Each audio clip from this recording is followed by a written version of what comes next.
Je ne sais pas si tu as la même impression que moi, mais j'ai l'impression qu'aujourd'hui les gens se forcent à être heureux. Sur les réseaux sociaux, ils ressentent le besoin de dire « je suis heureux ». On dirait que pour être heureux, il faut toujours être ultra positif quoi qu'il arrive. Personnellement, je ne crois pas qu'il faut être excessivement positif pour être heureux dans sa vie. Par contre, ce qui est sûr, c'est que être tout le temps négatif n'aide pas à être heureux et ne mène pas au succès.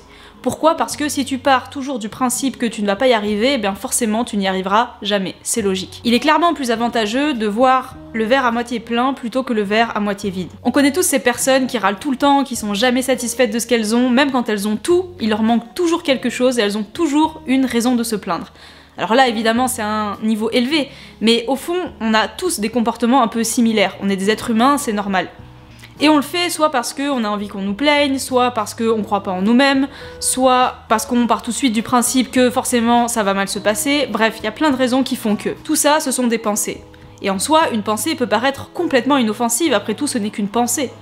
Et pourtant, les pensées sont à l'origine de nos émotions, elles influent sur nos actions, elles déterminent ce que nous faisons, et donc ce que la vie nous fait devenir.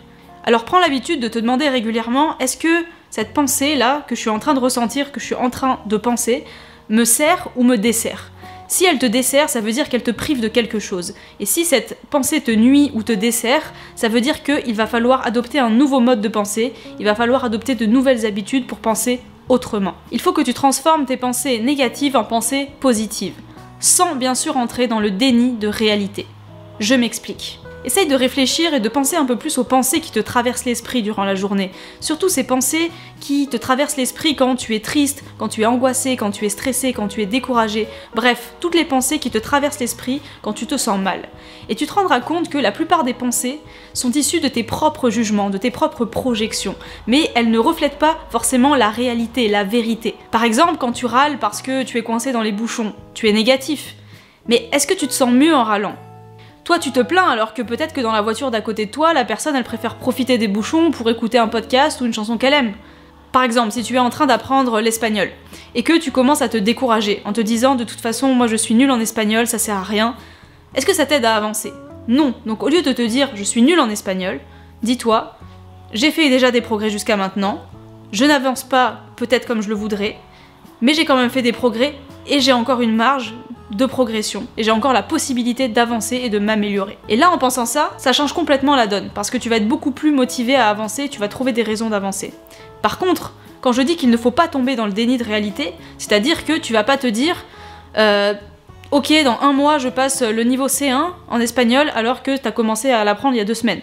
Non, il faut pas être irréaliste. Il faut être lucide. Quand tu pleures parce que t'as l'impression que la personne que tu aimes ne t'aime plus parce que vous voyez moins, par exemple, est-ce que tu es sûr que cette personne ne t'aime plus? Non. Tout ce que tu fais, c'est de te faire des projections négatives, sans connaissance de la vérité. Donc au lieu de partir du postulat que la personne ne t'aime pas, demande-lui directement. Quand tu vois autour de toi une personne réussir et que tu commences à sentir des sentiments négatifs, des sentiments de jalousie et d'envie envers la personne. Encore une fois, ce sont tes pensées qui te poussent à être négatif, à te dire mais pourquoi elle réussit, pas moi, elle le mérite pas, etc. Ça, ce sont des pensées négatives et qui ne t'aident pas non plus à avancer parce que tu fais que te plaindre sur ton sort. Donc, au lieu d'avoir des avis négatifs sur les gens, renseigne-toi sur comment ils ont fait pour en arriver là, comment cette personne a fait pour réussir et essayer de prendre exemple sur ces personnes-là. Toutes les situations que je viens de te citer te montrent que dans la vie, tu as toujours le choix. Tu as le choix dans telle ou telle situation d'adopter des pensées positives ou des pensées négatives. C'est toi qui fais le choix dans telle ou telle situation de te faire des projections négatives, de te faire des films, de t'inventer des choses et de te rendre malheureux tout seul. C'est ton choix, parce que ce n'est pas la vérité générale. C'est tes propres pensées qui te font cogiter et te mettre dans de mauvaises émotions et provoquent un état mauvais chez toi. J'en viens à mon deuxième conseil pour transformer tes pensées. Il faut que tu te concentres plus souvent sur le présent, sans oublier évidemment le passé ou le futur. Je m'explique. Dans beaucoup de livres de développement personnel, tu liras que le bonheur trouve sa source dans le moment présent. Parce que, il est vrai que nos peines viennent soit du passé, soit du futur, mais pas du moment présent. Lao Tse disait, si vous êtes déprimé, vous vivez dans le passé. Si vous êtes anxieux, vous vivez dans le futur. Si vous êtes en paix avec vous-même, vous vivez dans le présent. Le conseil que je te donnerai aujourd'hui, c'est d'essayer de plus te concentrer sur le moment présent, et sans oublier le passé ou le futur, mais juste d'être plus souvent dans le moment présent. Être dans le moment présent, c'est se concentrer sur ce qui se passe ici et maintenant, sans penser ni au passé, ni au futur. Souvent, quand tu penses au passé, tu vis dans les regrets, dans la culpabilité, dans la rancune, dans des sentiments négatifs. Mais le passé t'en apprend sur la vie, et évidemment, tu as aussi des bons moments dans le passé, donc te remémorer le passé peut aussi te faire du bien en te rappelant des moments positifs. Souvent, quand tu penses au futur, tu te fais des projections, tu angoisses, tu stresses à l'avance de ce qui va se passer, mais penser au futur est évidemment indispensable pour construire sa vie et se créer des objectifs et des projets de vie. Donc en résumé, on ne peut pas changer le passé, mais on ne peut pas non plus savoir ce qui va se passer dans le futur et on ne peut pas le prévoir. Donc, autant se concentrer sur le moment présent. Donc te concentrer sur le moment présent ne peut te pousser qu'à faire les bons choix et te pousser vers le bonheur et le succès. Et là tu vas me dire, mais alors comment on fait pour se concentrer sur le moment présent?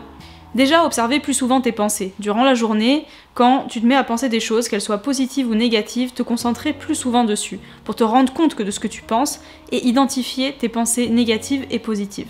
Tu dois être beaucoup plus conscient ou consciente de ce que tu penses. Il y a évidemment la méditation qui t'aide à complètement déconnecter, à te concentrer sur le moment présent. Il y a tout simplement faire des activités que tu aimes mais sans aucune source de distraction. Par exemple cuisiner, uniquement te concentrer sur cette activité. Et évidemment réduire les sources de distraction comme par exemple faire des détox digitales, essayer de se détacher un peu de tout ce qui nous entoure, que ça soit les gens, la télé, les écrans, etc. Donc si tu m'as bien suivi dans cette vidéo, tu peux constater que rien que le fait de changer ton mode de pensée peut changer toute ta vie entière. Tu peux complètement transformer ton mode de pensée, tes réflexes, tes habitudes. Tu peux passer de la personne qui fait que de se plaindre de son sort en se disant qu'elle va jamais y arriver, à une personne qui est consciente de ses capacités et qui utilise ses capacités pour y arriver quoi qu'il arrive. Ce sont des petites habitudes que tu dois acquérir au quotidien. Les petites habitudes, c'est pas forcément des habitudes pratiques, faire du sport, etc.